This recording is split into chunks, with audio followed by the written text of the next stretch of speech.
Ah, meu querido, senta aqui comigo.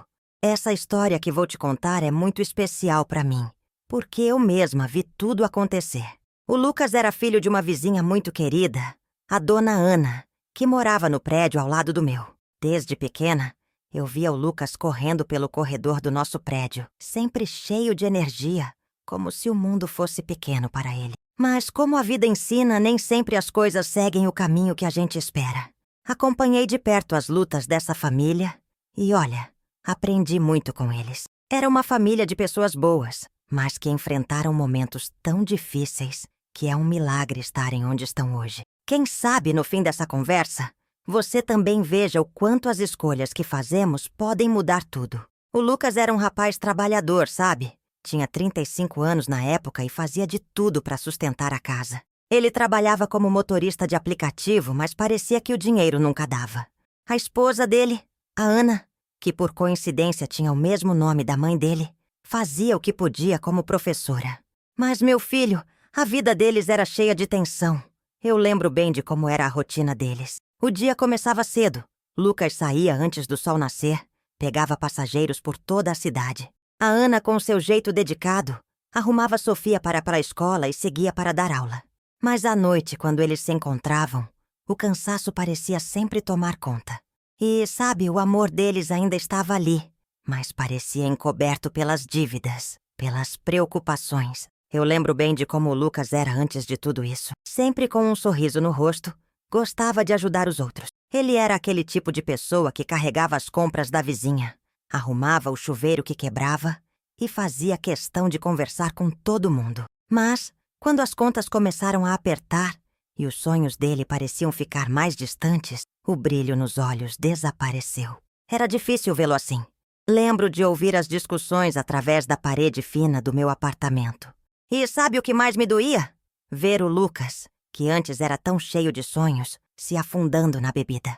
Um dia, depois de uma discussão feia com a Ana, ele saiu de casa transtornado. Levou o carro e uma garrafa de uísque. Eu vi ele sair, olhei pela janela e fiquei rezando para que nada de ruim acontecesse. Naquela madrugada, o que eu temia aconteceu. Me acordaram com a notícia.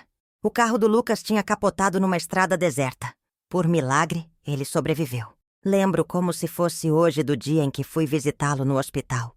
Ele estava lá, todo machucado com o rosto abatido, mas com um olhar diferente. Um olhar que dizia, preciso mudar. Foi ali que ele começou a reconstruir a vida dele. Depois desse acidente, o Lucas decidiu dar um basta. Ele me procurou para desabafar. Lembro bem das palavras dele. Dona Maria, eu preciso de ajuda. Não posso continuar assim. Eu segurei as mãos dele e falei, meu filho, Deus não desiste de ninguém. Procure um grupo de apoio e entregue seus problemas a ele. Só assim você vai achar um caminho. Disse que sentia vergonha de estar num grupo de apoio. Eu não sou como eles, ele dizia. Mas, com o tempo, começou a perceber que todos ali tinham dores parecidas. Ele dividia histórias que eu nunca tinha ouvido antes, sobre medos, frustrações e arrependimentos. Cada sessão era como um tijolinho na reconstrução da vida dele. Foi bonito de ver. Eu ia com ele algumas vezes. Ele dizia que se sentia bem lá, que as palavras do pastor Marcos pareciam sempre ser dirigidas a ele. E uma frase ficou marcada. Deus tem um plano para você.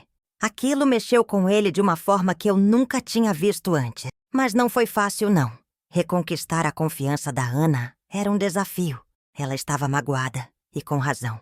Um dia ele me contou que tinha preparado um jantar simples para ela e pedido desculpas de verdade. Ele falou, Dona Maria, quando eu pedi perdão, vi nos olhos dela que ainda havia esperança. Mas é um caminho longo.